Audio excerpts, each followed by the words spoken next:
My spirit is weak, and I cannot go on. Your mercy reminds me that I still belong. Your word is my life, my hope and my shield. In your holy presence, my soul is healed. Lord, you are my strength, my song in the night. Song in the night. You carry my soul. Carry my soul. You fight all my fight. All my fight. In you I will trust. You I will trust. Forever I'll stand. Ever I'll stand. My refuge, my Savior. Savior. Holding my hand, filled with power. Though mountains may tremble, though waters may roar, your grace is unshaken. Your love is my core. Forever I'll praise you. Forever I'll sing. My strength and my portion. My God, my King. Lord, you are my strength, my song in the night. You carry my soul. You fight all my fights. In you I will trust. I will trust. Forever I'll stand. Ever I'll stand. My refuge, my Savior. Savior. Holding my hand. Holding my hand. Lord, you are my strength. Lord, you are my strength. Forever my song. Forever my shield. To you I belong. በዓለም ዙሪያ ላላችሁ ቅዱሳኖች በሙሉ ከእግዚአብሔር ምሕረትና ቸርነት ፍቅር የተነሳ ከብሉይ ኪዳን ጥንት አባቶች በነቢያት በተናገረው ነገር ግን ባለመታዘዝ እግዚአብሔር አምላክ ድንዛዜ አዚም አድርጎ እስከ አሕዛብ ፍጻሜ ድረስ ይሄ የምስራች የክርስቶስ ኢየሱስ ወንጌል ለአይሁድ፣ ለግሪክ፣ ለተፈጠረ ፍጥረት በሙሉ እንዲሰበክ በሰጠው ትእዛዝ የተቀበላችሁ ቅዱሳኖች ይሄ ስለናንተ የተቆረሰ ሥጋዬ ነው፣ ይሄ ስለናንተ የፈሰሰው የአዲስ ኪዳን ደሜ ነው ብሎ በአዲስ ኪዳን እግዚአብሔር በልጁ በክርስቶስ ኢየሱስ የጠራችሁ ከእግዚአብሔር ከአባታችን ከጌታም ከኢየሱስ ክርስቶስ ከጌታም መንፈስ ቅዱስ ጸጋና ሰላም ከእናንተ ጋር ይሁን። እንደምን አደራችሁ፣ እንደምን ዋላችሁ፣ እንደምን አመሻችሁ። ይህ በየሳምንቱ እየተዘጋጀ የሚቀርበው የመጨረሻው ዘመን የክርስቶስ ኢየሱስ ወንጌል ማህበርተኞች ነው። እግዚአብሔር በሕይወት በእድሜያችን እችን ቀን ስለጨመረልን እንደገና በምህረትና በቸርነቱ ወደ ጸጋው ዙፋን በክብር በክርስቶስ ኢየሱስ ደም ለመቅረብ ድፍረት ባገኘንበት ዛሬም እችን ቀን ለሰጠን አምላክ እያመሰገንን ሁላችሁንም በጌታ ሰላም እላችኋለሁ።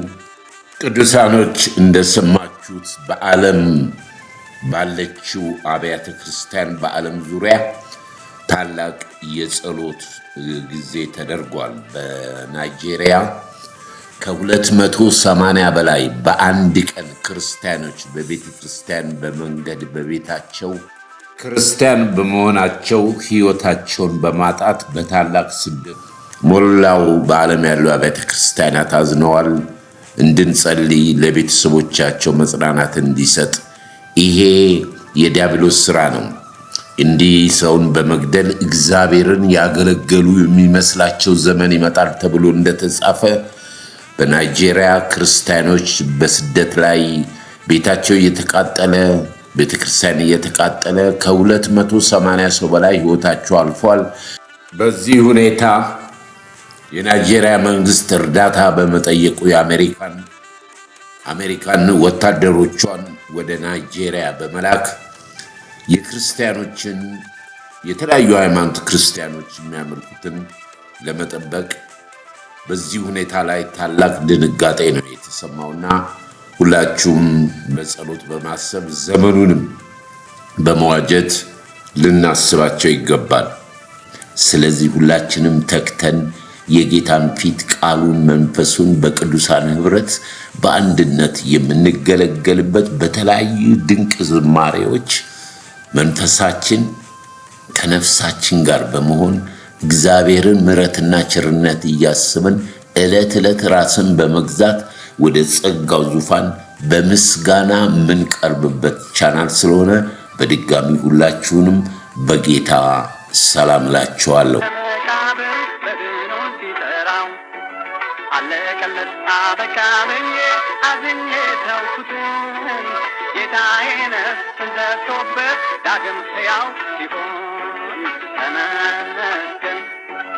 ተመስገን ጌታዬ ስላተረዳዬ በምድር ላይ ማን አለ መከታ ካንተ ሌላ ጌታ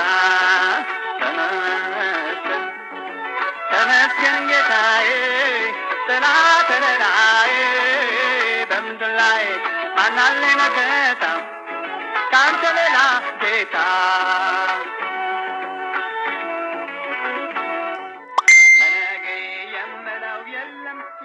ካንተ ሌላ በምድር ላለው ኑሮዬ በዚህም በኋላ ለነፍሴ ባለ አደራ እድሌን ፈንታዬን ሌላ መከታ የለኝም አንተው ነህ ጌታዬ።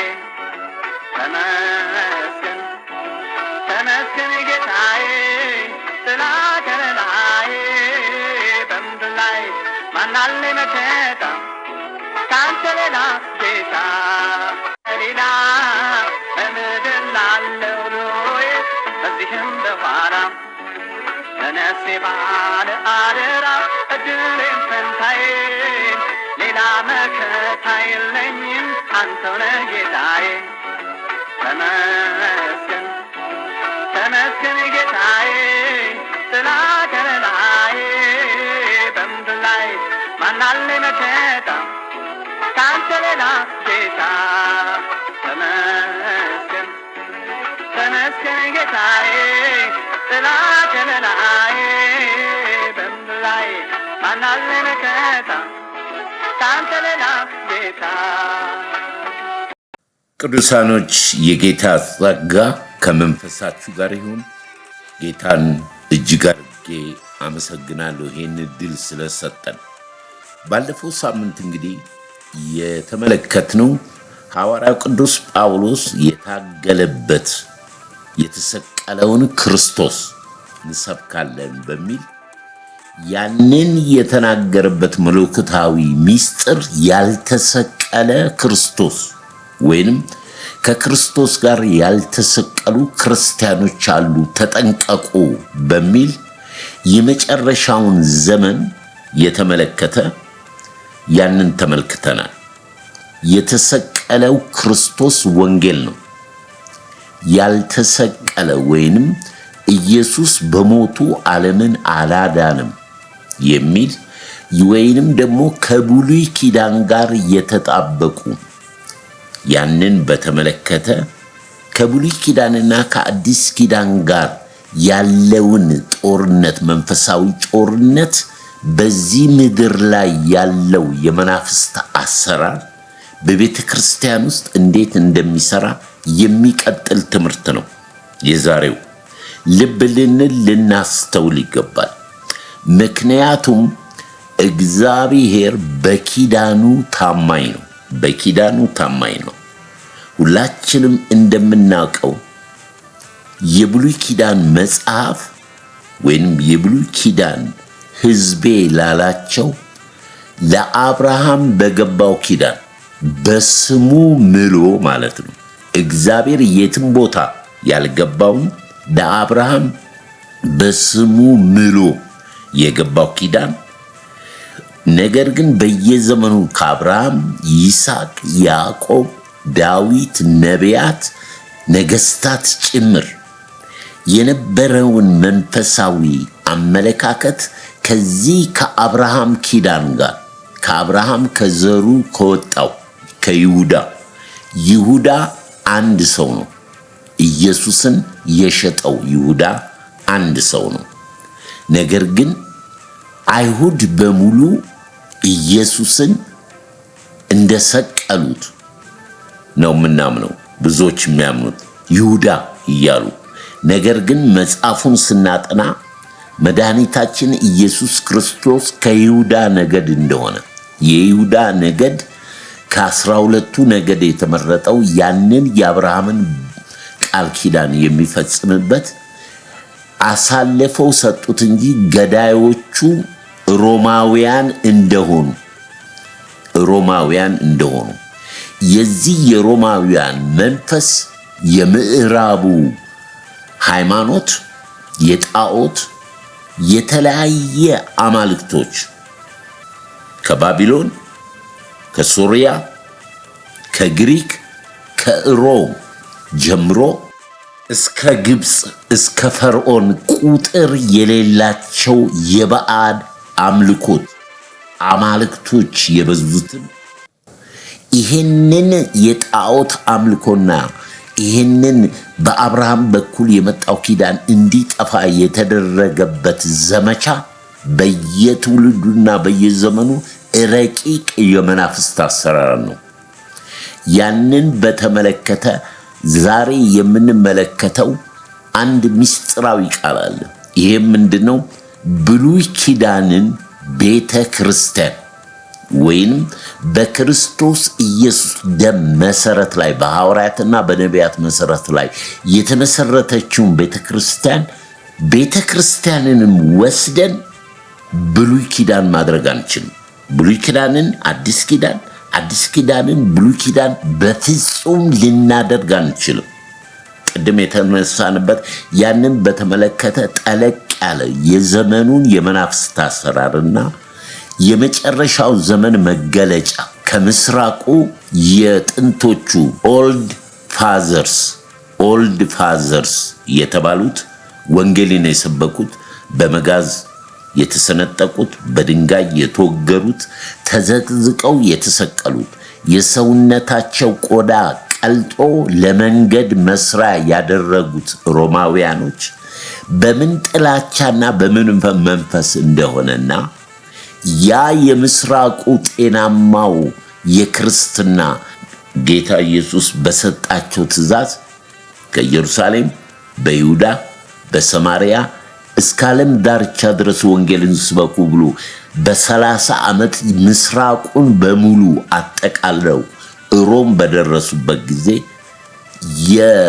የምዕራቡ የአውሮፓው ሃይማኖት እንዴት አድርጎ የክርስቶስ መስቀል ጠላት ሆኖ በዚህ ባለን ዘመን ደግሞ ከምዕራቡ ወደ አፍሪካ የገባው የሐሰተኛ ነቢያቶች መንፈስ ያንኑ ደግሞ የክርስቶስ መስቀል ጠላት የሆኑ ከብሉይ ኪዳን ጋር ያልተፋቱ የአዲስ ኪዳን የበጉን ደም የሚያክፋፋ መሬት የሚሸት ወንጌል ድንዛዜ እንደሆነና ያም በእስራኤል በኪዳኑ ሕዝብ ላልተወሰነ ዘመን ድንዛዜ አዚም አድርጎባቸው ወደ አሕዛብ ዞር ብሎ ወንጌል እንደሚሰበክ የአሕዛብም ዘመን ማብቂያ እንዳለው ይሄ የምስራች ወንጌል መጠቅለያ መጨረሻ ሙጥጥ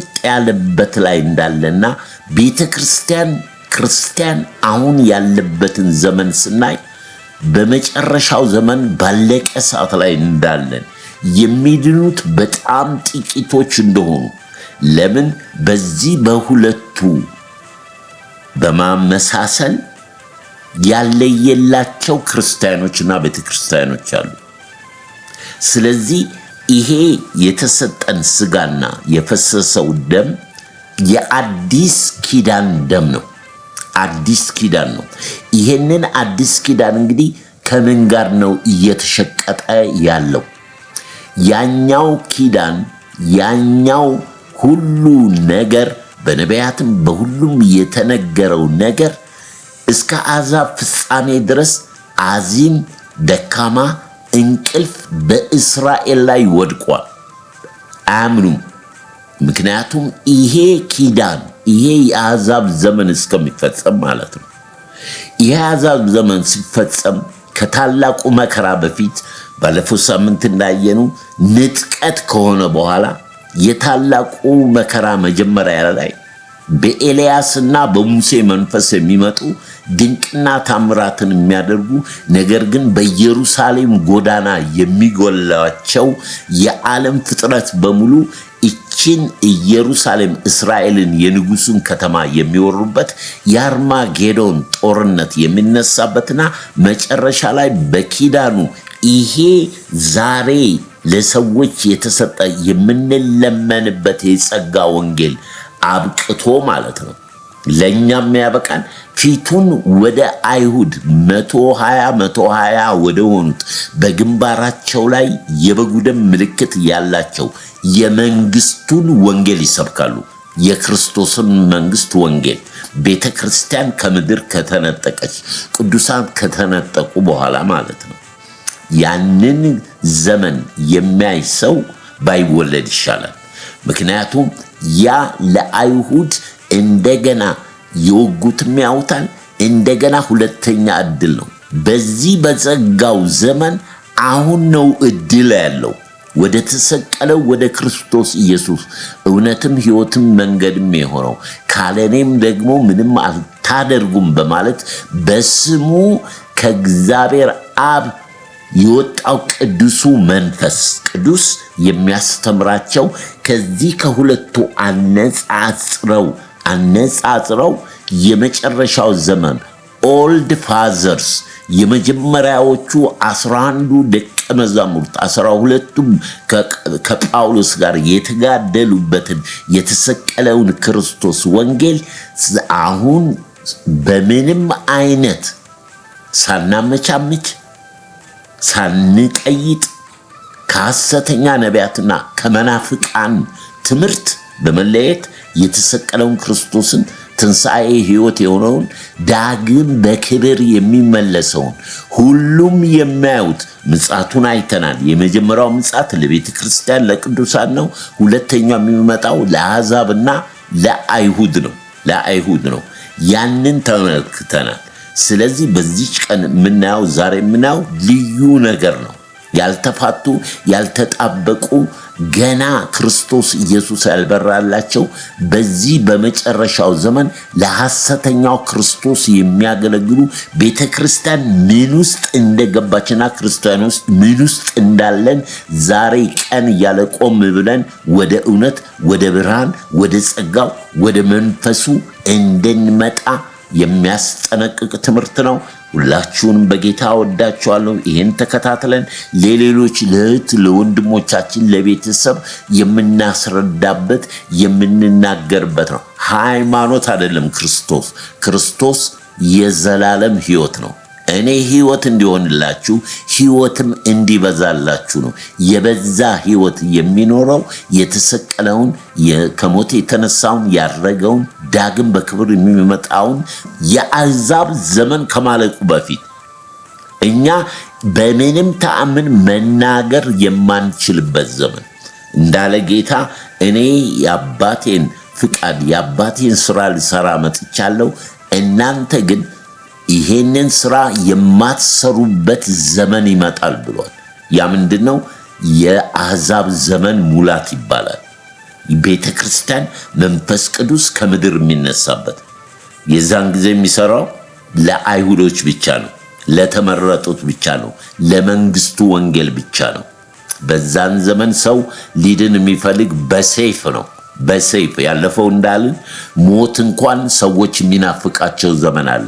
ለመሞት እንኳን ፈልገው የማይሞቱበት ዘመን፣ አውሬውን ቁጥርን መቀበል ወይንም ደግሞ መሰዋት ብቻ ነው የሚያድነው። የጸጋ ዘመን አይደለማ። በነፃ የተሰጠንን በነፃ የምንሰጠው በዚህ ዘመን ነው፣ ያለምንም ዋጋ የክርስቶስን ኢየሱስ ደምና ስጋ አንነግድበትም፣ አንሸቅጥበትም፣ አይቀልብንም፣ አንዋሽበትም። መንፈስ ቅዱስ ቅዱስ ጨዋ ነው። እኛም በትዕግስትና ራስን በመግዛት በጭምተኝነት ይሄንን የተሰቀለውን ክርስቶስን ሰብከን ነፍሳት ከጨለማ ወደ ብርሃን እንዲመጡ። የሃይማኖት መልክ ሊኖር ይችላል፣ አያድንም። የሃይማኖት መልክ የሚያድነው አንድና አንድ በላከው ማመን ነው። ስራ ደግሞ የመጀመሪያው ስራ የላከውን ክርስቶስን መቀበል ነው።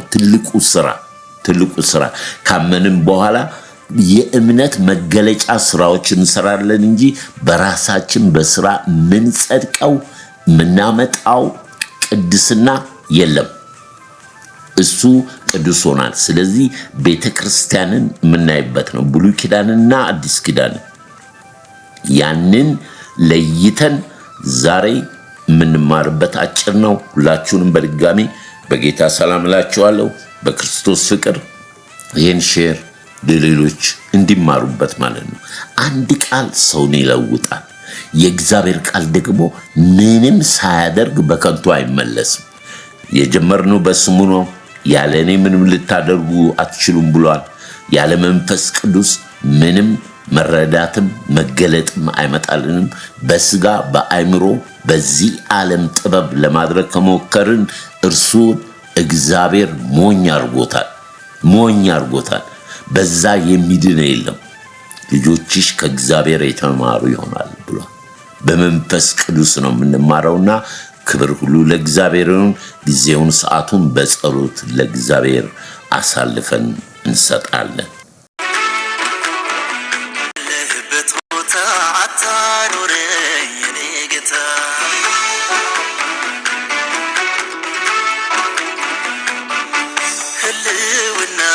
ሳይሰማኝ እኔ አልኖርም አይመቼ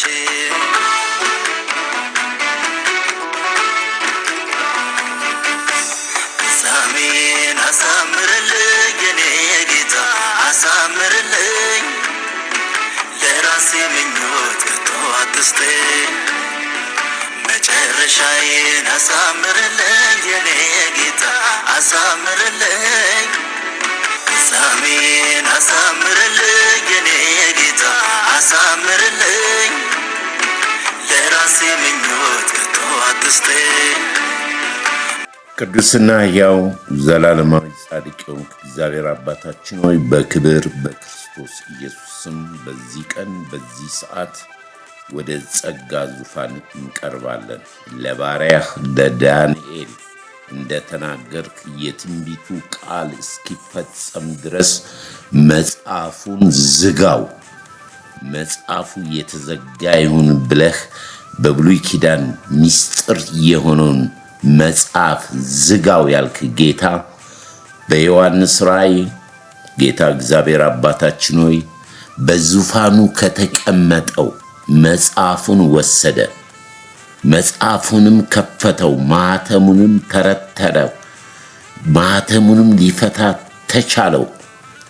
ታርዷልና በደሙ ከወገን ከነገድ ሰዎችን ዋጅቶ ለአባቱ መንግስት ካህናት አገልጋዮች እንዲሆኑ አድርገዋል ተብሎ እንደተጻፈ የተዘጋውን የከፈትክ ጌታ ዛሬ በዚህ ቀን በዘላለማዊ ዙፋን ፊት በብላቴናው በክርስቶስ ኢየሱስ ደም ቀርበናል።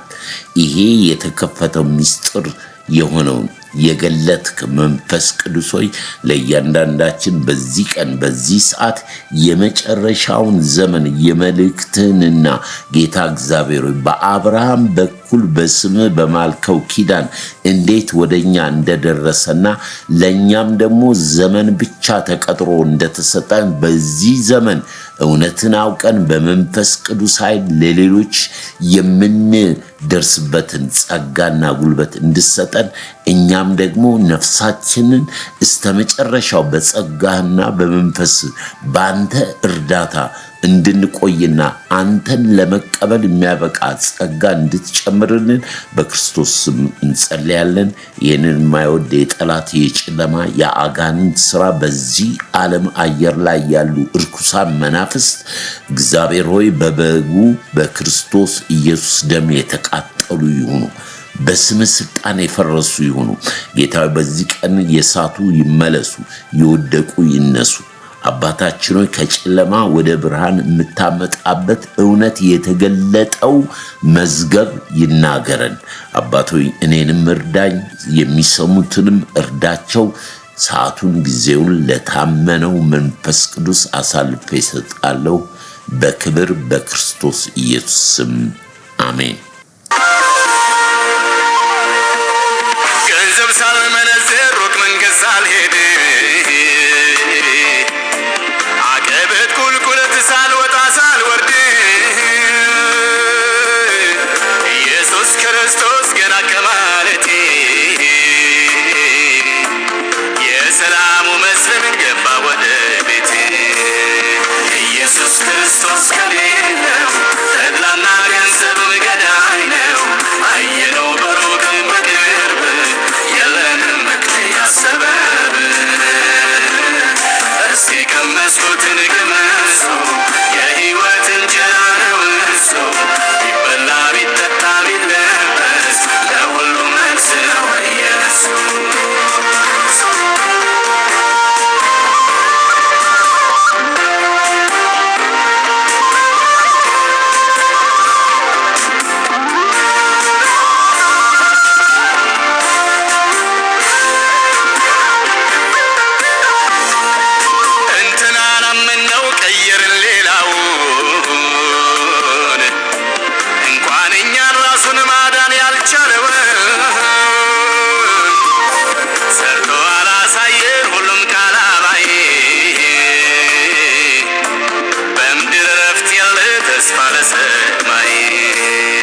ኢየሱስ ክርስቶስ ከሌለው ሃይማኖት ራሱ ገዳይ ነው። አየነው በሩቅም በቅርብ የለንም መክለያ ሰበብ። እስኪ ቀመስኩትን ቅመሱ የሕይወት እንጀራ ነው እሱ። ቢበላ ቢጠጣ ቢለበስ ለሁሉም መልስ ነው ኢየሱስ።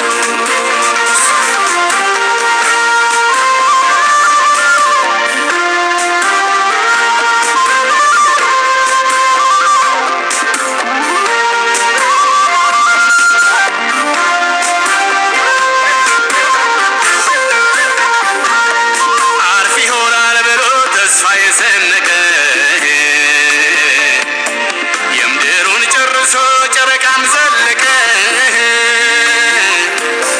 ይዞ የተመለሰው ለዘመድ ወዳጆ ሌላ ምንም ሳይሆን አሸዋ ነው እጁ። ኢየሱስ ክርስቶስ ከሌለው እውቀት ምርምርም ገዳይ ነው። አየነው በሩቅም በቅርብ የለንም መክለያ ሰበብ። እስኪ ቀመስኩትን ቅመሱ የሕይወት እንጀራ ነው እሱ። ቢበላ ቢጠጣ ቢለበስ ለሁሉም መልስ ነው ኢየሱስ።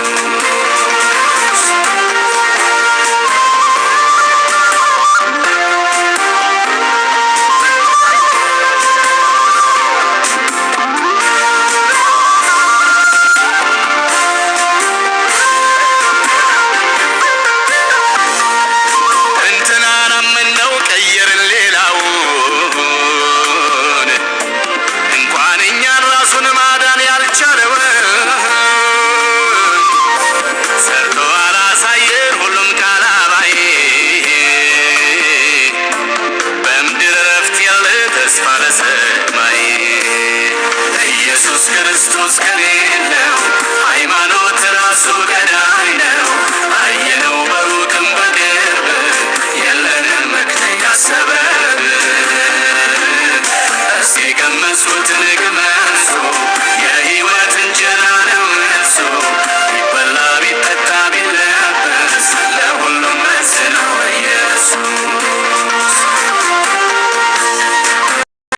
እነሆ ሕግና ነቢያት የተናገሩለትን የናዝሬቱ ኢየሱስ ክርስቶስን አገኘነው አለ ፊልጶስ ለናትናኤል። ኢየሱስን አገኘነው። በሕግና በነቢያት ያ የተዘጋው መጽሐፍ የትንቢቶቹ ቃል እስከሚፈጸሙ ትንቢትም ተፈጸመ።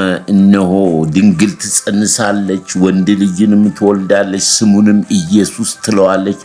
እሱ ዓለምን በሙሉ በደሙ ኃጢአትን የሚያስተሰርይ የእግዚአብሔር በግ ክርስቶስ ኢየሱስ እርሱ ያ የተሸፈነው የብሉይ ኪዳን ምስጢር በአዲስ ኪዳን የተገለጠው በራእይ መጽሐፍ ላይ ከአብ ዘንድ መጽሐፉን ወስዶ የከፈተ የዘረጋ ሰባቱን ማኅተም የፈታ ሰባቱንም ማኅተም ፈቶ ለሰባቱ አብያተ ክርስቲያናት መልእክት የላከ የክርስቶስ ኢየሱስ ወንጌል ቤተ ክርስቲያን። እቺን ቤተ ክርስቲያን ወስደህ ብሉይ ኪዳን ልታረግ አትችልም። የብሉይ ኪዳንን አምጥተህ የአዲስ ኪዳን ቤተ ክርስቲያን ማድረግ አይቻልም። በተዘጋ መጽሐፍ የተከፈተውን መዝጋት አይቻልም። የተዘጋውንም ደግሞ የከፈተው የታረደው በግ ነው። ክብር ለእግዚአብሔር ይሁን። ዛሬ የምናየው ሚስጥር የሆነ የቤተ ክርስቲያንን ውድቀት ኦልድ ፋዘርስ ወይንም የጥንት ሐዋርያት አባቶች የተከሏትን የክርስቶስን ቤተ ክርስቲያን አይሁድ ሆነው አይሁድ ሳሉ በሕጉና በነቢያት በመጽሐፍ ያለውን ጠንቅቀው ያወቁ ለአይሁድም ሲሰብኩ ስላልተቀበሏቸው እንደ ጳውሎስ አይነት ሕግን ነቢያትን እየጠቀሰ ስለ መሲሁ ስለ ክርስቶስ ይነግራቸው ነበር። እምቢ ካላችሁ ካልተቀበላችሁ ወደ አሕዛብ ዞር እንላለን። እኔ የተጠራሁት ለአሕዛብ ክርስቶስ ኢየሱስን የተከፈተውን መዝገብ መግለጽ ነው ብሎ ይህንን የተከፈተውን መጽሐፍ የክርስቶስን ለአብያተ ክርስቲያናት ለደረሰበት ለጠቢባን፣ ለተማሩት፣ ላልተማሩት፣ ለአይሁድ፣ ለግሪክ፣ ለአሕዛብ በሙሉ የተሰቀለውን ክርስቶስን ሰበኩ። ወንጌል ሰበኩ ማለት ነው። ወንጌልን ክርስቶስን የተከፈተው መጽሐፍ የሕይወት መጽሐፍ በዚህ የሕይወት መጽሐፍ በዚች ቤተ ክርስቲያን ኦልደስት የጥንት አባቶች የመሰረቷት ቤተ ክርስቲያን ወደዛ የተቀላቀሉ ክርስቶስን የተቀበሉ በዚህ በተከፈተው መጽሐፍ የሕይወት መጽሐፍ ላይ ስማቸው ይጻፋል። ምክንያቱም እግዚአብሔር በላከው በልጁ በክርስቶስ ኢየሱስ ብቻ ያንን ለተቀበሉ ያዕቆብ ሆይ እስራኤል ሆይ ስማኝ፣ እግዚአብሔር አምላክህ አንድ አምላክ ነው፣ ሌላ አማልክት እንዳታመልክ፣ በእጅ የተሰራ የተቀረጸ ምስልም ቢሆን በቤትህም አይገኝ፣ ላንተም እንዳታረገው እንዳታመልከው፣ እግዚአብሔር አምላክህ አንድ አምላክ ነው፣ አላየኸውምና። ይሄ የተዘጋ የብሉይ ኪዳን መጽሐፍ እግዚአብሔርን ያየው ማንም የለም። ነገር ግን ዘመኑ ሲደርስ አንድ ልጁ ክርስቶስ ኢየሱስ የባህሪው ምሳሌ እግዚአብሔር ወልድ የሆነው አብን አሳየን። ልጁ ያለው አብ አለው። አብ በልጁ በክርስቶስ ኢየሱስ በኩል ሰውን ልጆች በሙሉ የታረቀበት የተከፈተው መጽሐፍ ቤተ ክርስቲያን የአዲስ ኪዳን መጽሐፍ ነው። እንግዲህ ትልቁ ነገር ያለው የዚህ ዓለም ገዢ የቀደመው እባብ ዘንዶ የተጣለው ሉሲፈር ከእርሱ የወጣው ሐሰተኛው ክርስቶስ የሐሰተኛው ክርስቶስ አገልጋዮች፣ ሐሰተኛ ነቢያቶች፣ ዘንዶ፣ ሐሰተኛው ክርስቶስ፣ ሐሰተኛው ነቢያቶች ሥላሴ ለመሆን ለሶስት ተከፍለው ዓለምን፣ ቤተክርስቲያንን፣ የሰዎች ልጆችን በመንፈሳዊ ዓለም እየተጫወቱ ከሕይወት ወደ ሞት ሰዎችን የሚያመጡ የሃይማኖት መልክ ያላቸው ብርሃን በመምሰል ራሳቸውን የሚቀያይሩ ነገር ግን የክርስቶስ መስቀል ጠላቶች፣ የወንጌል የቤተ ክርስቲያን የቅዱሳን ጠላቶች ናቸው። የሚጠቀሙትም ደግሞ በሰው ነው፣ በሃይማኖታዊ መልክ ባለው በሰው ነው። ስለዚህ ዛሬ ትልቁ የምንመለከተው ነገር የተዘጋው መጽሐፍ ወይንም የብሉይ ኪዳን መጽሐፍ በመጀመሪያ ደረጃ ማወቅ ያለብን ነገር ትልቅ ነገር አለ። ይሄ የብሉይ ኪዳን መጽሐፍ እግዚአብሔር በስሙ ምሎ ኪዳን የሰጠው ለአብርሃምና ለዘርህ ነው ያለው። ለዘርህ፣ ምክንያቱም የአብርሃም ዘር ከ12ቱ ነገድ አንዱ የይሁዳ ነገድ ነው። ከዚህ ዘር መሲሁ ክርስቶስ ኢየሱስ እንደሚወጣ ነው። ነገር ግን በመንገዱ እግዚአብሔር በምሕረቱና በቸርነቱ እጅግ ሰፊ ስለሆነ በሚሄዱበት መንገድ ሁሉ ስላሳዘኑት እግዚአብሔር ዘመኑና ጊዜ ሲደርስ ያንን ኪዳን ምን አለ? በቃ አለ። በቃ ማለት ምን ማለት ነው? ዘጋ ማለት ነው። ነቢያት ተናግረዋል፣ በመዝሙር ተናግረዋል። በተለያየ በልዩ ልዩ መንገድ ከተናገረ በኋላ ዓለማትን ሁሉ በፈጠረበት በመጨረሻው ዘመን ለእኛ በልጁ በክርስቶስ ኢየሱስ በኩል በወንጌል በኩል ተናገረን። በአዲስ ኪዳን በአብ ዘንድ በተከፈተው መጽሐፍ የተከፈተው መጽሐፍ ወስደ የተዘጋ ውስጥ ማድረግ አትችልም። የተዘጋውን አንጥተ የተከፈተ ውስጥ ማድረግ አትችልም።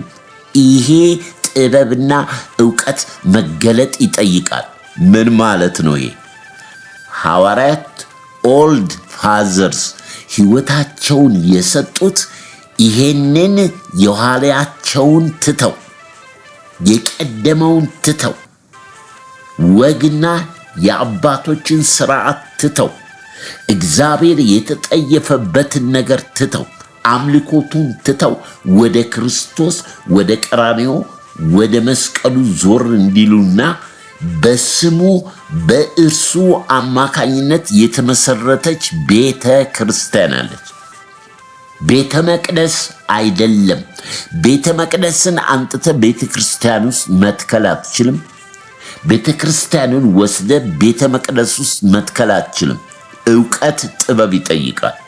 ምክንያቱም ቤተ መቅደስ ሶስት የተከፈለ እግዚአብሔር ከሌዊ ነገድ የመረጠው ሊቀ ካህን ያለ የበግን ደም ይዞ የሚገባ ለራሱ ጭምር ለሕዝቡ በዓመት አንድ ጊዜ የሚገባ ይሄንን ነው እግዚአብሔር መጽሐፉን ዝጋ ያለው። ዝጋ፣ በቃ ዝጋ ያለው። ነገር ግን በብሉይ ኪዳን የተዘጋው መጽሐፍ በአዲስ ኪዳን በታረደው በግ በዙፋኑ ከተቀመጠው ከአብ እጅ ወስዶ ይህንን መጽሐፍ ከፍቶ ማኅተሞቹን ተርትሮ በሰባት መቅረጾችና በሰባት ማኅተም የታተመውን እነኚህን ሰባቱን ሰባት አብያተ ክርስቲያናት ናቸው ብሎ እሱ በምድር ላይ ተክሏት በሄደው በደሙ በዋጀው በከፈለው የቤተ ክርስቲያን ራስ ክርስቶስ ሆኖ ባለው መቅደስ ሳይሆን ቤተ ክርስቲያን ነው። የአዲስ ኪዳን መቅደሱ በደሙ የዋጃቸው ልጆቹ ናቸው። መቅደሱ እናንተ የሕያው እግዚአብሔር ቤተ መቅደስ እንደሆናችሁ አታውቁምን? እናንተ ናችሁ ቤተ መቅደስ። አንቺ አንተ የምትሰማኝ በተከፈተው መጽሐፍ በተዘጋው ከሆነ የሰሎሞን ቤተ መቅደስ ነው ለዓመት አንዴ የሚሰራ እርሱንም እግዚአብሔር በቃ ሲል ያንን መጽሐፍ ሲዘጋ የሰው እጅ በሚሰራው መቅደስ ውስጥ አልኖርም በቃ ሰው በሰራው እጅ በሰራው መቅደስ ውስጥ አልኖርም የገዛ ክንዱ የቀኝ ክንዱ ኃይል አውጥታ በልጁ በክርስቶስ ኢየሱስ ደም ሞትና ትንሣኤ ቤተ ክርስቲያንን መሰረተ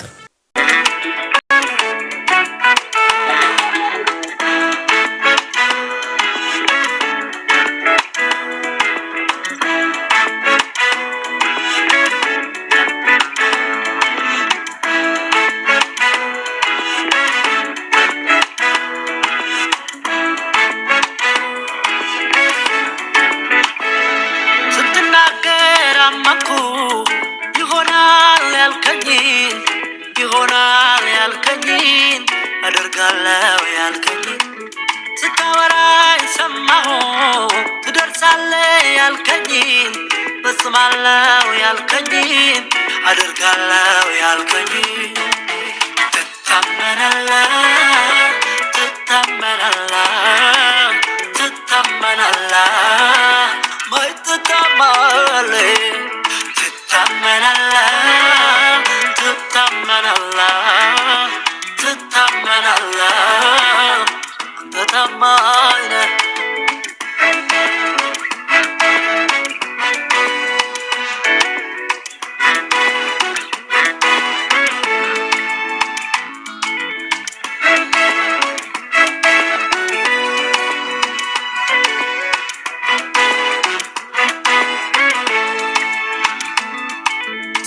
በክፉ አይነሳም ጎዳ ተብላ አትታማም ታማኝነት ነው መለያ ቃልን ማድረግ ነው ስራ ነቃ መንፈሴ ተነሳው ተስፋ የታየኝ ያስያዝከኝ ድምፅህን ሰማው በረታው ያደከመኝን ረሳው ትታመናለህ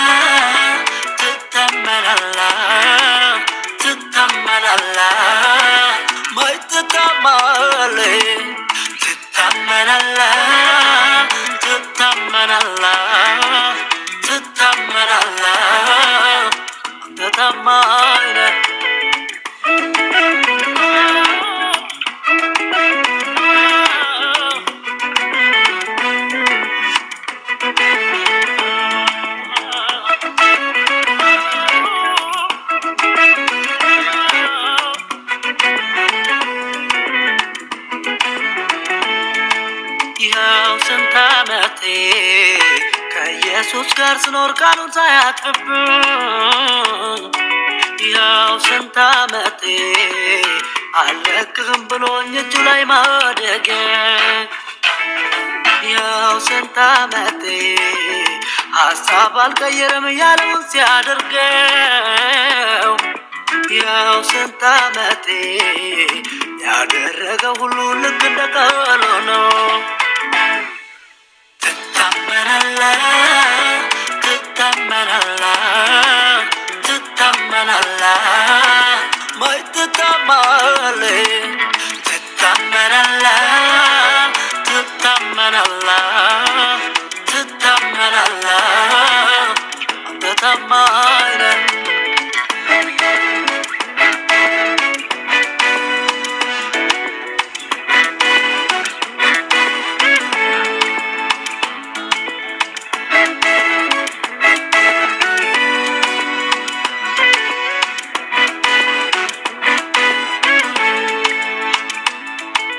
አብርሃም ወጣ ከኡር ቃልህን አምኖ ሊኖር ሳይጠራጠር ወዶሃል ታማኝ አድርጎ ቆጥሮሃል አላሳፈርከው ያመነ እንደ ቃልህም ተገኘ ይስሐቅ መጣ በቤቱ እንዳልከው ሆነ ትንቢቱ ትታመናለህ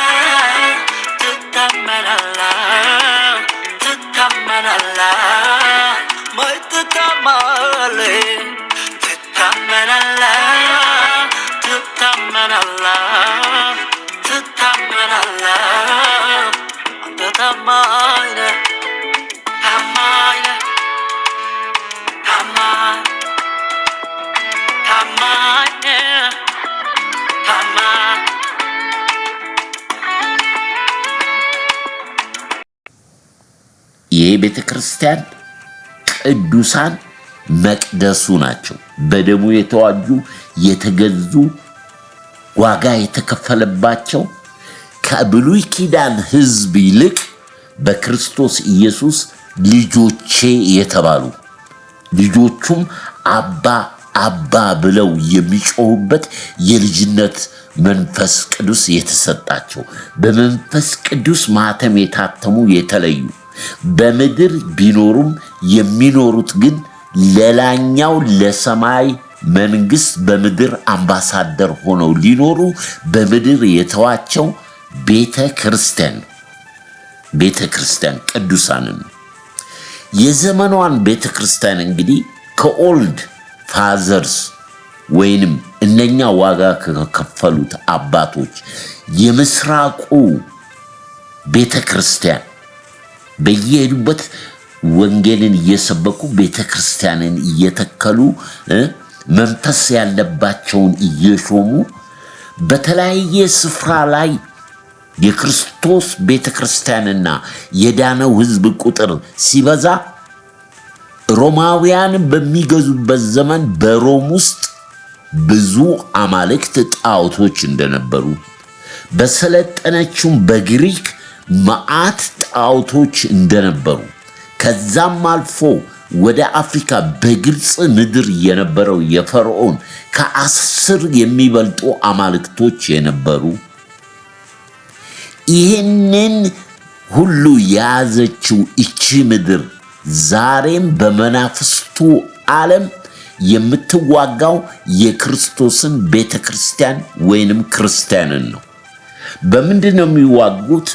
ክርስቶስን በመሸፈን ወደ ብሉይ ኪዳን በመሄድ በተዘጋው መጽሐፍ መንፈስ ቅዱስን የሚያሳዝን መንፈስ ቅዱስን የሚያርቅ በሰዎች በነቢያት በተለያየ መንገድ እግዚአብሔር ይሰራል ብለው የተሰቀለውን ክርስቶስና ክርስቶስ የላከውን መንፈስ ቅዱስን የሚቃወም የምዕራቡ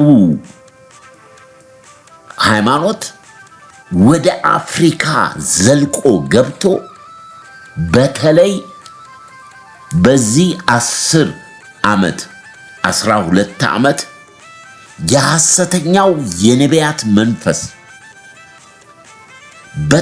በጣም በብሉይ ኪዳን ነቢያቶች በብሉይ ኪዳን በተዘጋው መጽሐፍ የተዘጋውን መጽሐፍ በራሳቸው ገልጠው አገልጋይንን የሚሉት ሐሰተኛ ነቢያት ማለት ነው። የሚናገሩትን ነገር ደግሞ አሜን አሜን ብሎ የሚስት ምዕመን የበዛበት ዘመን የመጨረሻው ዘመን ማለት ነው። የተከፈተውን የዮሐንስ ራእይ መጽሐፍ ያለው ለአብያተ ክርስቲያናት የተላከው መልእክት የተነቀፉበት የተመሰገኑበት ልንመራበት ያለው መንገድ ክርስቶስ ኢየሱስ የሰራበትን መንገድ የምንከተልበት ፈለጋውን ትተው በተዘጋ መጽሐፍ ላይ ስሙን በመጥራት በስሜ ይመጣሉ ያላቸው ሐሰተኛ ነቢያት የአፍሪካ ክርስትና የቤተ ክርስቲያን ትልቅ ውድቀት ሆነዋል። በዚህ ዘመን ሐዋርያው ቅዱስ ጳውሎስ ሲናገር ይህንን የሕይወት መጽሐፍ የተገለጠለትን ወንጌል ክርስቶስ አልተገለጠልኝምን? አላየሁትምን? አለ። ተገልጦልኛል፣ አይቼዋለሁ። እኔ እንደውም ልንገራችሁ፣ ሊሄድ ልኖር ከክርስቶስ ጋር እናፍቃለሁ፣ ከምድር ጋር አልተጣበቅኩም አለ። ናፍቆቴ ክርስቶስ ነው የተገለጠው እያለ የክርስቶስን ወንጌል የተገለጠውን የሕይወት ወንጌል ለልጆቹ ላስተማራቸው ለአይሁድም ለግሪክም ለአሕዛብም የተሰቀለውን ክርስቶስ ሰብኮ በትንሣኤውም ተመኝቶ ምኞቱን ያንን የናፈቀ ታላቅ ሐዋርያ ነው። እያንዳንዱ የሚነገረው በተዘጋው መጽሐፍ ነው። እያንዳንዱ አሜን የሚለው በተዘጋ መጽሐፍ ነው። ማጣፈጫው በኢየሱስ ስም ነው። አይሰራም ነው። አይሰራው። ወንጌል ነው የሚሰበከው። በእርግጥ ይህንን ስናይ በዛን ዘመን የነበሩት ሐዋርያው ጳውሎስ ሌሎችም ብሉይ ኪዳንን ጠቅሰው አስተምረው ወደ አዲስ ኪዳን እንዲመጡ ነው ዋጋ የከፈሉት እንጂ ለዚህ ነው እኮ ሐዋርያው ቅዱስ ጳውሎስ ጴጥሮስን ሞት ይገባሃል ያለው። በጴጥሮስ በመዓዱ ላይ ሐዋርያ ጳውሎስ የጨከነው እኮ ለዚህ ነው። እንዴት አድርገህ ያለንን አንዱን መስቀል ያለችውን ቤተክርስቲያን እንዴት አድርገህ ብሉይ ኪዳን ውስጥ ትከታለህ? እንዴት አድርገህ ሕግን መገረዝን ታመጣለህ? ሞት ፍርድ ይገባሃል አለው ጳውሎስ ለጴጥሮስ። ልብ በለኝ፣ ልብ በይኝ። ሕይወት ነው ይሄ፣ ሕይወትሽ ነው ይሄ። ከተዘጋው ወደ ተከፈተው መጽሐፍ እንምጣ፣ እንወቀው። ጥበብ ነው፣ ዕውቀት ነው። የእግዚአብሔር ጥበብ የእግዚአብሔር ዕውቀት የሆነው ክርስቶስ ነው አለ ጳውሎስ ለቆሮንቶስ ክርስቲያኖች። ይሄ ጥበብ ያስፈልገናል ወገኖች ሆይ። ለነሱም አልጠቀማቸውም። ያለ ቦታችን ሄደን በሐሰተኛ ነቢያት አሜን አሜን የምንለው መርገም ነው። ስለ እናንተ የተቆረሰው የደማው የቆሰለው ይሄ ደግሞ ስለ ኃጢአታችሁ ስርየት እንዲሆን የፈሰሰው የአዲስ ኪዳን ደሜ ነው። ይሄ ኪዳን ከአባቶቻችሁ ጋር እንደገባ ነው አይደለም። በምን አማርኛ ነው የሚገባን? በምን ቋንቋ ነው የሚገባን? ይሄ እናንተ የተዘጋ ውስጥ ገብታችሁ ለስሜት ለምድራዊ ነገር ጠቃቅሰን የምናደርገው ነገር እኔ እንደ ጉድፍ ነው የቆጠርኩት አለ ጳውሎስ። እንደ ጉድፍ ቆጥሬዋለሁ። ለእኔ ጥቅም የተሰቀለው ክርስቶስ ነው። ሞትም ሕይወትም ቢሆን ወንጌል ክርስቶስ እንጂ ወንጌል ሕግ አይደለም። ሕጉማ ፈርዶብሃል፣ ኃጢአትን ገልጦብሃል። ለኃጢአትህ ዋጋ የዘላለም ሞት ተበይኖብሃል። ወደ ክርስቶስ ዞር በሉ፣ ወደ ጌታ ኑ፣ ወደ ተከፈተው መጽሐፍ ኑ። ይሄ የተከፈተው መጽሐፍ የአሕዛብ ዘመን እስከሚያበቃ ነው፣ እርሱም ይዘጋል። እኛ እኮ ቀድመን አይሁዶችን ከሰናቸዋል። ነገር ግን እግዚአብሔር አሕዛብ እንዲድኑ ለጥቂት ጊዜ አዚም እንቅልፍ አደረገባቸው፣ እንዳያምኑ እኛ እንድንድን አንቺ እንድትድኝ እንጂ እግዚአብሔር በስሙ የማለውን የአብርሃምን ኪዳን አልሻረም።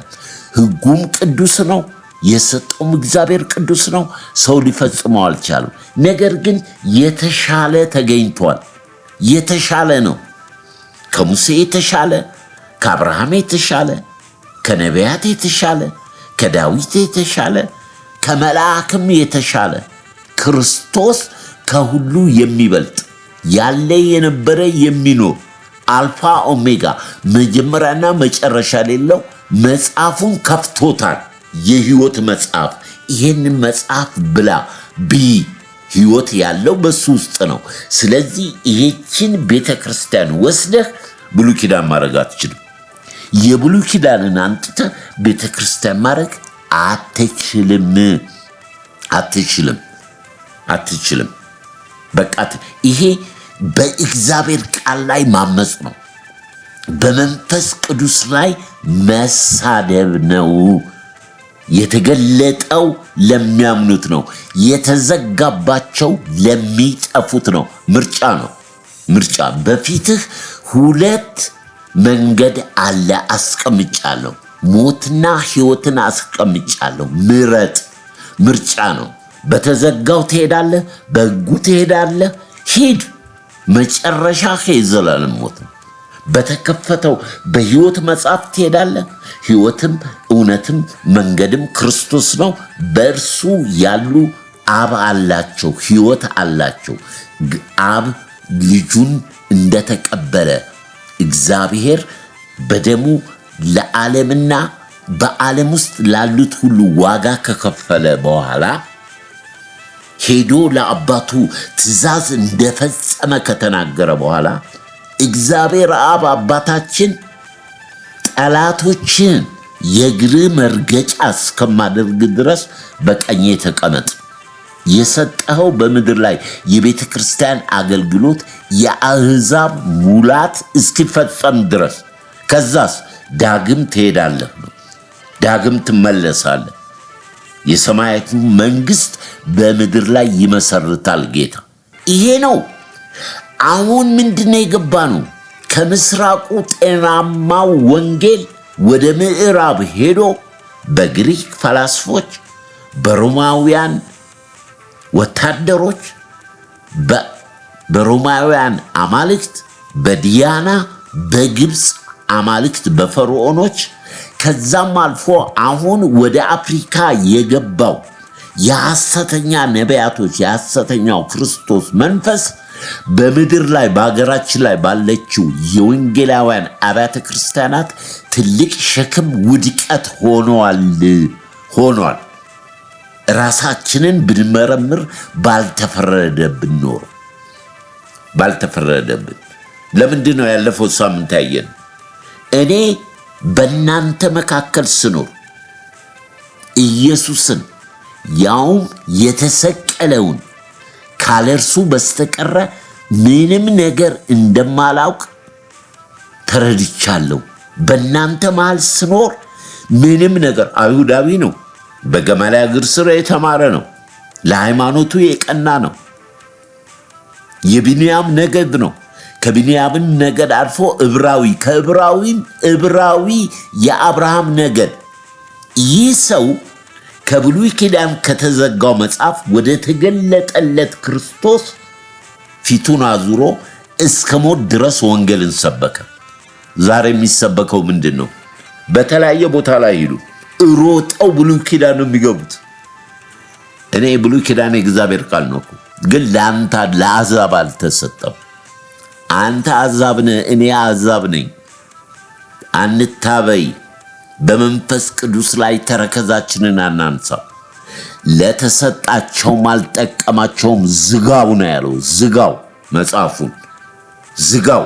የትንቢቱ ዘመን እስከሚደርስ፣ ዘመኑ ሲደርስ ከሴት የተወለደው ኢየሱስ እርሱ ክርስቶስ ፍጹም ሰው ፍጹም አምላክ ተገለጠ። ለምን ተገለጠ? ከአብ ዘንድ መጽሐፉን ወሰደ፣ ማኅተሙን ከፈተ፣ ዘረጋው።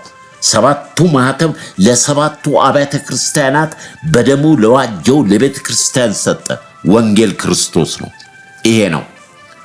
ስለዚህ የዲያብሎስን ሥራ አንስተውም። ዲያብሎስ የሚውጠውን እየፈለገ እንደሚያገሳ አንበሳ ይዞራችኋል።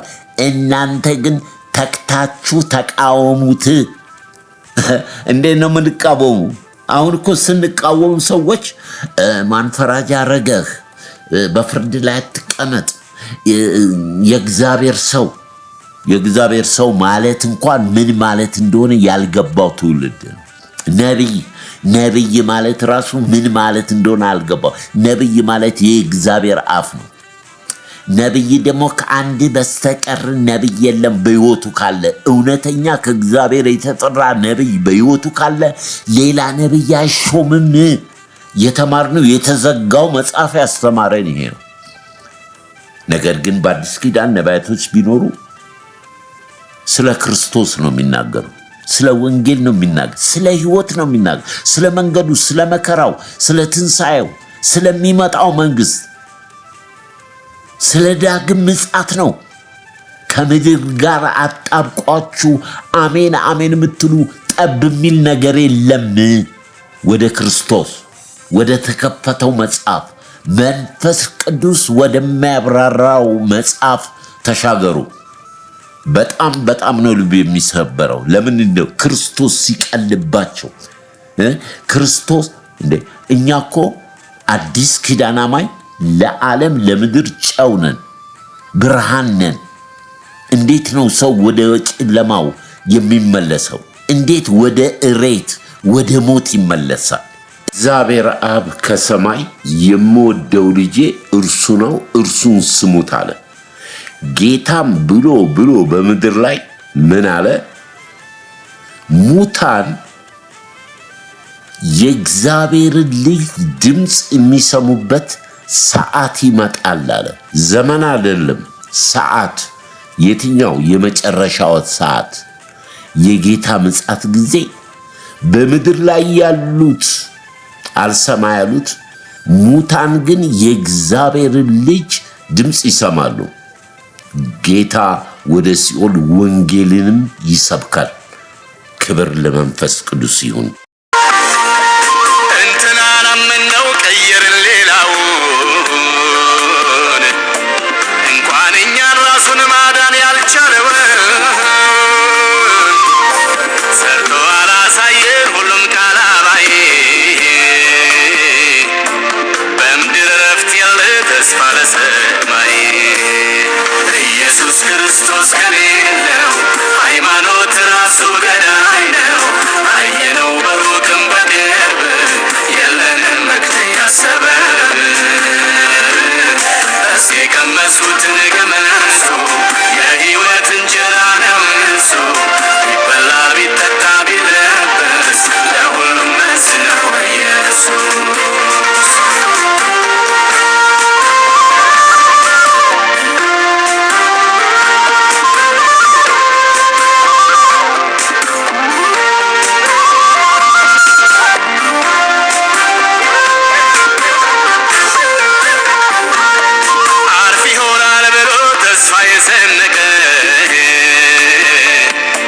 የምድሩን ጨርሶ ጨረቃም ዘለቀ፣ ይዞ የተመለሰ ወደ ዘመድ ወዳጆ። ሌላ ምንም ሳይሆን አሸዋ ነው እጁ።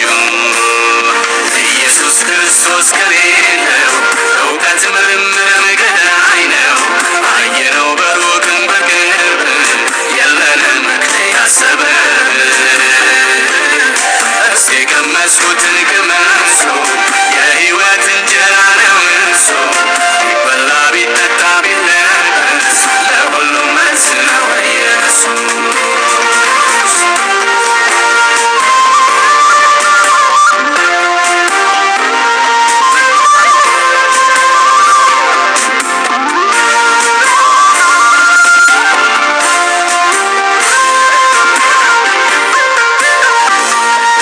እንትናን አምነው ቀየርን ሌላውን፣ እንኳን እኛን ራሱን ማዳን ያልቻለውን ሰርቶ አላሳየን ሁሉም ካላባይ። በምድር ረፍት ያለ ተስፋ ለሰማይ።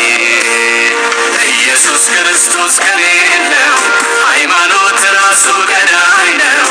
አየነው በሩቅም በቅርብ የለንም መክተያ ሰበብ። እስኪ ቀመሱትን ቅመሱ፣ የሕይወት እንጀራ ነው እሱ። ቢበላ ቢጠጣ ቢለበስ ለሁሉም መልስ ነው ኢየሱስ። በዚህ ሕግ የሙሴ የታሰሩ በልባቸው ላይ መጋረጃ በአእምሯቸው ላይ ጨለማ የሆነ ኢየሱስን አሳልፈው ሲሰጡት የዚህ ሰው ደም 10 ትውልድ በልጅ ልጆቻችን ላይ ይሆናል።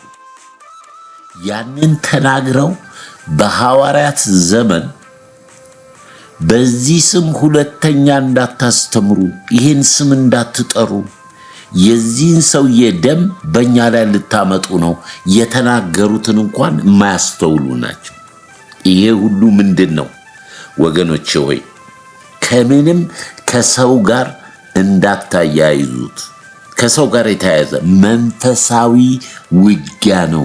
የዚህ ዓለም ገዢ ሃይማኖታዊ መልክ አለው። የብርሃን መልክ መስሎ ይቀያይራል። ዛሬ እኮ እንዲህ ስናገር ራሱ የሚቃወሙ አሉ እኮ። የክርስቶስ ተቃዋሚዎች አሉ። አዲስ ኪዳንን በቃ አውቀው ጨርሰው በቃ አለ አይደለ፣ እንኳን ለመጨረስ አይደለም አልጀመርኑም። ለዚህ ነው እኮ ጌታ ኢየሱስ ክርስቶስ ሐዋርያቶችን የሰው ልጅ ማን ትሉታላችሁ? ማን ነው? ተከተላችሁኝ፣ ታምራት አያችሁ፣ ብዙ ድንቅ ነገሮች አይታችኋል። እናንተ ከኔ ጋር ስትኖሩ እኔን ማን ትሉኛላችሁ? መገለጥ እስከሚመጣ ድረስ ነቢያት ነው፣ ከነቢያት አንዱ ነው፣ ኤልያስ ነው። የተለያየ ሰጡት የሃይማኖት ስር። ጴጥሮስ እግዚአብሔር ረዳው። ምንም ችኩል ቢሆን ምንም ጌታንም ቢክድም ምንም ቢያደርግ ያ የሰው ልጅ እስከሚገባው ድረስ መንገዱ ነው። ዛሬ በክርስትና የምናየው የሚከራከሩትን አንዱን አንስተው አንዱን ሲጥሉ፣ አንዱን ከፍ ሲያደርጉ አንዱን ሲያወርዱ፣ በቃ የክርስቶስ ፍቅር ያልገባቸው ከሐዋርያው ጳውሎስ ያልተማሩ። ሐዋርያው ጳውሎስ እኮ አንድ ነገር ተናገረ። ትንቢታዊ ነገር ነው የተናገረው፣ ግን ጌታ ያለውን ነው የተናገረው። ከኃጢአተኞች ሁሉ የምበልጥ እኔ ኃጢአተኛ ነኝ አለ። በቃ ወንጌልን ሲሰብክ ምን እያለ ነው? ከኃጢአተኞች ሁሉ የምበልጥ እኔ ኃጢአተኛ አሳዳጅ ነኝ። ክርስቶስን፣ ክርስቲያኖችን፣ ቤተ ክርስቲያንን አሳዳጅ ነበርኩ። ነገር ግን ሳላውቅ ያደረግኩትን ነገር በምህረቱና በቸርነቱ ይቅር አለኝ። ሳላውቅ ያደረግኩትን። ይሄንን ማን ያለው? ጌታ ኢየሱስ በመስቀል ላይ የሚሰሩትን አያውቁምና ይቅር በላቸው እንዳለ ማለት ነው። ወገኖች ሳታውቁ የምትናገሩት ወይ ሳታውቁት ያለ ነገር ከክርስቶስ ጋር እንሁን። ሊመጣ ያለው መጥቷል፣ ቀርቧል። በመጨረሻ የዚህ የተገለጠው መጽሐፍ የትንቢት ቃል ፍጻሜ ምንድን ነው ብንል፣ አንድ ከባህር የወጣ አውሬ፣ አንድ ከምድር የወጣ አውሬ። ከባህር የወጣው አውሬ 10 ቀንዶች ነበሩት። 10ሩም ቀንዶች ነገስታት ናቸው። ከምስራቁ ከጎግ ማጎግ ጋር ከምዕራቡ ጋር አብረው አንድ ሆኖ የተቀደሰችውን ኢየሩሳሌምን እስራኤልን ለመውጋት የተባበሩት። ያ ሰዓት ላይ የታረደው በግ ክርስቶስ እነኚህን የዓለም ነገስታት ወደ አርማጌዶን ሰበሰባቸው ይላል። ጌታ ሰበሰባቸው።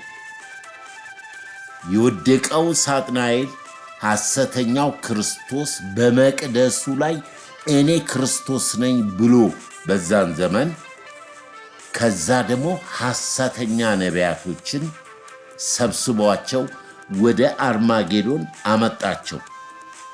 በታላቅ ክብር በደብረ ዘይት ተራራ በአርማጌዶን በታላቅ ብርሃን የዓለምን ጦር በሙሉ ሬሳ አድርጎ አዋጅ አወጀ። በዓለም ላይ ያላችሁ በሰማይ የምትበሩ ወደ ታላቁ ድግስ ኑ፣ የሙታንን ሬሳ ብሉ ብሎ አሞራዎች በሏቸው። ከደብረ ዘይት ተራራ ወደ ተቀደሰው ቤተ መቅደስ ገብቶ ጌታ ኢየሱስ ክርስቶስ በመጀመሪያ የገባው መቅደስ ነው። ከዛ ምን ሆነ? እግዚአብሔር የቀደመውን የወደቀውን ሳጥናኤል ሐሰተኛው ክርስቶስ ሐሰተኛ ነቢያትን ወደ ተዘጋጀላችሁ ባህር ግቡ ብሎ ለ1000 ዓመት መንግስቱን ከዘካርያስ ከካህኑ ጀምሮ በዚህ ወንጌል ላይ በስሙ የተጠሩትን ደም ያፈሰሱትን የተበቀለበት የአባቱን ዙፋን የዳዊትን ዙፋን ለማንገስ ክርስቶስ ዳግም የመጣበት ከዛ ከ1000 ዓመት በኋላ እንደገና ይሄ መንፈስ ይነሳል። የመጨረሻው የፍርድ ቀን ነጩ ዙፋን አዲሲቱ ሰማይና አዲሲቱ ምድር የምትመጣበት ፍጥረት ሁሉ በእግዚአብሔር ፊት የሚቆምበት። ወገኔ ሕዝቤ አትታለል።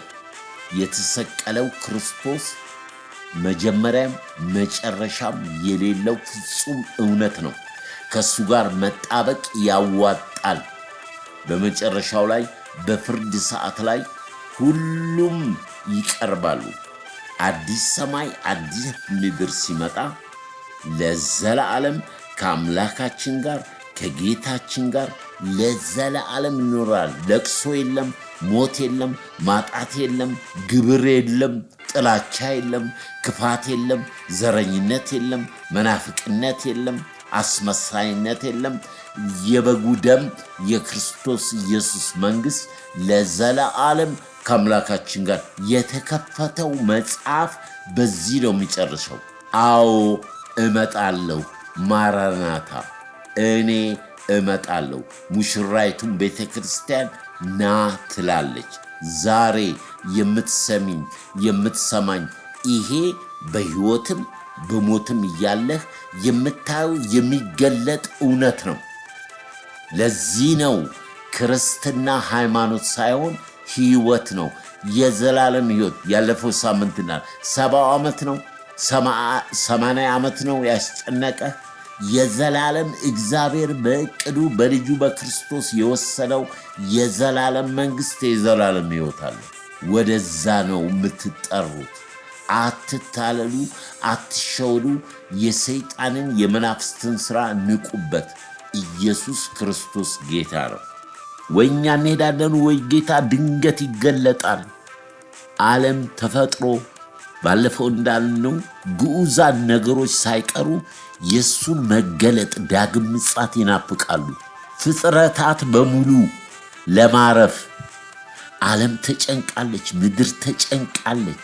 በጦርነት በተለያየ በጎርፍ በመሬት መንቀጥቀጥ ምድር ራሷ ለመገላገል የጌታን ዳግም ምጽአት ትጠብቃለች። እኛስ በሰው ላይ ነው የቆምነው እኮ በሰው ላይ ነው የቆምነው። ሐዋርያቶች አንድ ልብ አንድ መንፈስ ኖሯቸው ለወንጌል ሲቆሙ እኛ በሰው ላይ ነው የቆምነው። የምናጨበጨበው ግሩፕ ውስጥ የምንገባው በቃ ቆም በል። ይህን ምሰሚ ቆም በል። የተገለጠ መጽሐፍ አለ ለቤተ ክርስቲያን፣ ለቅዱሳን፣ ለመቅደሱ፣ ለአንቺ በዚህ በቆሻሻ ኃጢአት ባለበት ስጋችን ላይ የከበረ ነገር ያስቀመጠ በሸክላ ዕቃ ውስጥ ከኛ ብርታት፣ ከኛ ዕውቀት፣ ከኛ ማንነት ሳይሆን ከጸጋው ከፍቅሩ ብዛት ከአይምሮ የሚያልፍ ፍቅር ወርዱ ቁመቱ ከፍታው ዝቅታው የማይለካ የእግዚአብሔር ፍቅር ያ ፍቅር እኮ ነው ዛሬ የጠፋው ያ ፍቅር ነው። እኛ የምናወራው ፍቅርና እግዚአብሔር የሚለው ፍቅር አንድ አይነት አይደለም። የእሱ ፍቅር አንድያ ምትክ የሌለው ልጁ እስኪሰጥ ድረስ ወደደን። እውነተኛ ክርስቶስን የምትወድ ከሆነ ሕይወትን ለዚህ ወንጌል ስጥ። ራስን አድን፣ ቤተሰቦችን አድን። ስለዚህ ምን ከተዘጋው መጽሐፍ ወደ ተከፈተው መጽሐፍ እንሄድ። የተናገረው እንስማ። ያለ የነበረ ፊተኛ ኋለኛ እኔ ነኝ። እመጣለሁ ለእያንዳንዱ ዋጋውን እንድሰጥ በእጄ ላይ ነው ያለዋል። የእያንዳንዱ ሰው ዋጋ በስመ ላሴንስ ክርስትና የምትጠራ የክርስቶስ ኢየሱስ ሰው በልቡ አምኖ በአፉ መስክሮ ይድናል። እነኚህ ከምስክርነታቸውና ከበጉ ደም የተነሳ ድል ነሱ። ምስክርነታቸው የተሰቀለው ክርስቶስ፣ የተነሳው ከሞት ክርስቶስ፣ ያረገው ዳግም ተመልሶ የሚመጣው በክብር ያንን ግንባራቸውን ለሞት ሰጥተው ስድብን ሳይፈሩ ነቀፋን ሳይፈሩ መዘለፍን መሰደብን ሳይፈሩ ከማንም ጋር ሳይወግኑ ከወንጌል ውጪ ክርስቶስን የሚሸፍን የመናፍቃን ትምህርት የአርዮስ የዲያብሎስ የሐሰተኛ ነቢያትን ትንቢት ንቀው ሳይገቡ ሳይተባበሩ ወንጌል ክርስቶስን ብቻ ምጽአቱን የሚሰብኩ መዳን በሱ ብቻ እንደሆነ ሌላ እንደሌለ ያወቁ ብኖር ለጌታ ብሞት ለጌታ ነው ብለው የቆረጡ በሕይወት በዚህ ዘመን ላይ ለክርስቶስ ይኖራሉ። እየሰሩ ጌታን ያመሰግናሉ። ካለኔ ምንም ነገር ልታደርጉ አትችሉም። እስከ ዛሬ ድረስ በስሜ አልጸለያችሁም። በስሜ የምትጸልዩትን አብ አባቴ ይሰማል ይመልስላችኋል። ስለዚህ በስሜ ጸልዩ። በስሜ አጋንንትን ተቃወሙ። በስሜ ቤቴን፣ አካሉን፣ ቤተ ክርስቲያንን፣ እህትህን፣ ወንድምህን ጠብቅ። አንተ የኔ እኔ ያንቺ ያንተ ጠባቂዎች ነን። ከተኩላ ከነጠቃዮች፣ ከተኩላ ከሐሰተኛ ነቢያት፣ መሬት ከሚሸት ወንጌል በጉልበታችን በላባችን ወዝ ጥረን ግረን የምንሰራውን ሊባርክልን የታመነ አምላክ ነው። የብሉይ ኪዳን በረከት ምድራዊ ነው። ለዚህ ነው ብሉይ ኪዳን የሚገቡት ምድራዊ በረከት። እኛ ግን በሰማይ ስፍራ በመንፈሳዊ በረከት የባረከን የጌታችን የኢየሱስ ክርስቶስ አምላክና አባት ይባረክ። የመጨረሻው ሰማያዊ በረከት ነው። ከእርሱ ጋር ሌላውን ጨምሮ ይሰጣችኋል። የተገለጠውን ክርስቶስን ስለሆነ ነፍሳችሁን ለክርስቶስ ኢየሱስ ያልሰጣችሁ በዚህ በተከፈተው አዲስ መጽሐፍ የሕይወት መጽሐፍ ስማችሁ ያልተጻፈ በክርስቶስ ኢየሱስ ደም በመቀበል ዛሬ ስማችሁን አጽፉ። ወደ እግዚአብሔር ዙፋን ቅረቡ። ወደ እግዚአብሔር መንግሥት ተቀላቀሉ። በሰማይ መልአክ ደስ ይላቸዋል። በምድር ያሉት ክርስቲያኖች ደግሞ ከትልቅ ውሳኔ ምርጫ፣ የሕይወት ምርጫ፣ ትልቁ ምርጫ ወደ ጌታ ወደ ኢየሱስ መምጣት ነው። ነፍሳችሁን ለጌታ ለኢየሱስ ስጡ። አብረን አጭር ጸሎት እናደርጋለን። ቅዱስ አባት ሆይ በዚህ ቀን በዚህ ሰዓት በመንፈስ ቅዱስ ኃይል ስለ ሁለቱ ኪዳን ስለ ሞትና ስለ ሕይወት በፊታችንም ስላስቀመጥከው ሁለት መንገድ ፍቃድህ ለእኛ ምርጫ የሰጠህን በውዴታ ፈልገን ከሞትና ከሕይወት መርጠን እንድንሄድበት በተከፈተው በአዲስ ኪዳን ደም በዚህ ሰዓት እኔ ወደ ጸጋ ዙፋን እቀርባለሁ። በማወቅ ባለማወቅ በድፍረትም ያደረኩትን በደልና ኃጢአት ሁሉ በክብር በክርስቶስ ደም እጠብልኝ። ልጅ አድርገህ ተቀበለኝ። ጌታ ሆይ አንተም ብቻ በደሉ። ዘመኔን፣ ጊዜን፣ ሕይወቴን፣ ቀሪውን ዘመን በሙሉ እኔነቴን ለዘላለማዊ እጆች በክርስቶስ ኢየሱስ ስም አሳልፌ እሰጥሃለሁ።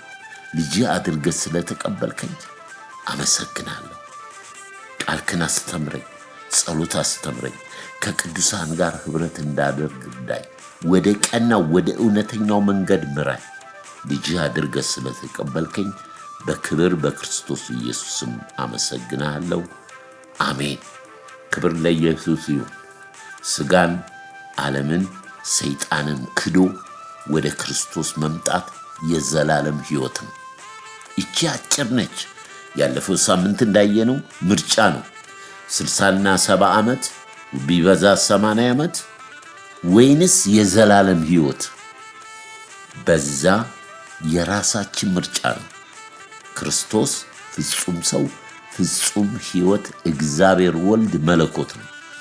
ለሚያበረታን፣ ለሚያስተምረን፣ ለሚያጽናናን፣ ለሚረዳን እግዚአብሔር መንፈስ ቅዱስ ክብርና ምስጋና ለስሙ ይሁን። እናንተ መጽሐፍ ቅዱስ አንብቡ፣ ጸልዩ። ክርስቶስ ኢየሱስ ወደሚሰበክበት ቤተ ክርስቲያን ሂዱ። ለዩ፣ ዘመኑን ለዩ። እንደ ይሳኮር ነገድ ዘመኑን መርምሩ፣ መጽሐፍን መርምሩ። ስለዚህ ጌታ ቅርብ ነው፣ ይመጣል፣ ልጆቹን ይወስዳል። ከታላቁ መከራ በፊት ዓለም ወደ ፍጻሜው እየተጠቀለለች ስለሆነ እግዚአብሔር ዘመናችሁን ይባርክ። በክርስቶስ ፍቅር ወዳችኋለሁ። ቅዱሳን የአባቴ ልጆች በዓለም ያላችሁ እንግዲህ ይሄንን የጥንት አባቶች ኦልድ ፋዘርስ 12ቱ ሐዋርያት ለክርስቶስ ለቤተ ክርስቲያን የከፈሉትን ዋጋ የምዕራቡ የአውሮፓው መንፈስ እንዴት አድርጎ ወደ አፍሪካ እንደገባ ከአፍሪካም በዚህ ዘመን ደግሞ በሐሰተኛ ነቢያት ጭምልቅልቅ ያለ የአፍሪካ ክርስትና ልንነቃ ከእንቅልፋችን ልንነቃ ይገባል። ሰማያዊን የሚያስናፍቅ አይደለም፣ ምድራዊ በውሸት አምላክ ነው እኮ ገንዘብ ራሱን የቻለ አምላክ ነው። ገንዘብን ፍለጋ አይሁን አካሄዳችሁ። ገንዘብን መፈለግ መመኘት ጣዖት ነው፣ ሌላው ጣዖት ነው፣ ሌላው አምላክ ነው። ነገር ግን በጉልበታችን ሰርተን እግዚአብሔር በሰጠን ዘመንና ጊዜ እሱን እያመሰገንን እንጠቀማለን። ደግሞ በጌታና በኃይሉ ችሎት የበረታችሁ በመጠኑ ኑሩ የሚለው የወንጌል ትምህርት ነው። ቅዱሳኖች ዘመኑ በመጠኑ የምንኖርበት ዘመን ነው። በሰው አንመራም፣ ያየነው አይወስደንም። በማንኛውም ነገር ላይ በኢኮኖሚ በፋይናንስ ሊያጠቃን የሚመጣውን ራስን በመግዛት ማሸነፍ ማለት ነው። በጌታና በኃይሉ ችሎት የበረታችሁንም በክርስቶስ ፍቅር ወዳችኋለሁ። ይህንን ሼር አድርጉ። እግዚአብሔር ድንቅ ጊዜ ሰጥቶናል። አዎ ማኅተሙን የፈታ የታረደው በግ ክርስቶስ ኢየሱስ። ክብር ለእግዚአብሔር ይሁን። 12ቱ 24ቱ ሽማግሌዎች ደስ ያሉት ሊገባዋል፣ በረከት፣ ስግደት፣ ክብር ሊቀበል ይገባዋል ታርዷልና ብለው በሰማይ ታላቅ ደስታ የሆነው ይሄ የተከፈተው መጽሐፍ ነው። ሕይወት ነው እሱ። እኔ ነገርኳችሁ ያለው የተከፈተው መጽሐፍ ነው። ከሕግ ባርነት ነፃ ያወጣል፣ ከእርግማን። ይሄ ክርስቶስ ፍጹም ሰው ፍጹም አምላክ ሕይወታችን የሆነው ክርስቶስ ተገልጧል። ስለዚህ ይህን በማገልገል አብረን ዘመናችንን እንጨርሳለን።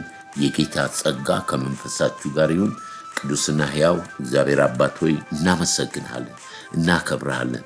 ታናሽ ነኝ ጌታ ሆይ፣ ከማንም በልጬ አይደለም፣ ታናሽ ነኝ። በተረዳሁበት መረዳት በደረስኩበት ለኔ ሕይወቴ ክርስቶስ ነው። ለኔ ሕይወቴ የተከፈተው መጽሐፍ ነው። ለኔ ሕይወቴ ጌታ የተናገረው መንፈስ ቅዱስ ከክርስቶስ ሊለየን የሚችል ምንም ነገር እንደሌለ በእጁ እንደያዘን ማንም ማውጣት እንደማይችል ነገር ግን በፍቃዳችን በሐሳባችን በስሜታችን ወይንም በሐሰተኛ በመናፍቃንና በሐሰተኛ ነቢያት ትምህርት እንዳንወሰድ ዛሬ ስለመከርከን፣ ስለገሰጽከን፣ ስላስተማርከን እጅግ አድርገን እናመሰግናለን። ክብር በሰማይ ክብር በምድር ለታላቁ ስም ይሁን። ከፀሐይ መውጫ እስከ መግቢያው ድረስ ክብር ሁሉ ተጠቅልሎ ለታረደው በግ ይሁን። አሜን። ማራናታ። ጌታ ኢየሱስ ሆይ ና።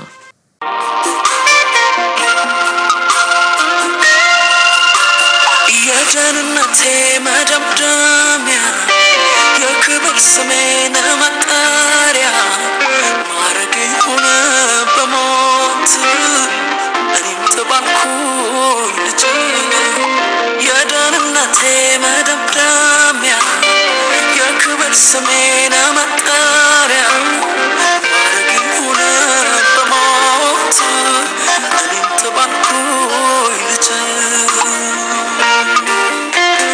የሞት ፍሬ ድካም በጣሪ ወለድክለት በመከራ አልፈ ያገኘኝ የእንባ ልጅ ነኝ። የሞት ፍሬ ድካም በጣሪ ወለድክለት በመከራ አልፈ ያገኘኝ የእንባ ልጅ ነኝ።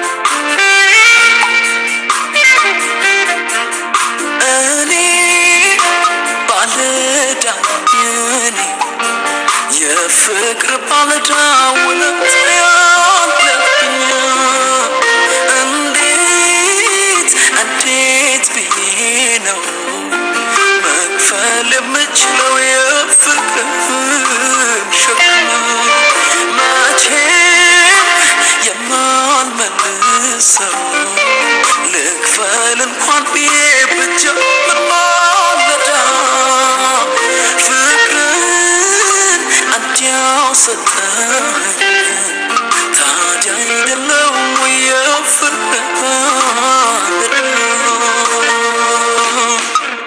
መራመድ አይችልም እግሮቼ ኢየሱስ ፍቅር ተይዤ እንዳልሄድ ከቶ ወደ ሌላ አድርገኝ የፍቅር እስረኛ አድርገኝ እንዳልሄድ ከቶ ወደ ሌላ ኢየሱስ ፍቅር ተይዤ መራመድ አይችልም ሰላም በደም እኔ ባለዕዳ ነኝ ክህነቱም መጣ በሞት ኧረ እኔ ባለዕዳ ነኝ ደህንነት ሆነ በጸጋ እኔ ባለዕዳ ነኝ ልጅ መባል ቢሆን በስራ ኧረ እኔ ባለዕዳ ነኝ እኔማ የፍቅር ባለዕዳ የምሕረት ባለዕዳ ነኝ መራመድ አልችልም ተይዣለሁ ነፍሱን ለወዳጁ ሚሰዋ ይገኝ ይሆናል በመከራ ኢየሱስ ያንተ ግን ሚገርመው ለጠላት የሞተው ነፍሱን ለወዳጁ ሚሰዋ ይገኝ ይሆናል በመከራ ኢየሱስ ያንተ ግን ሚገርመው ለጠላት የሞትከው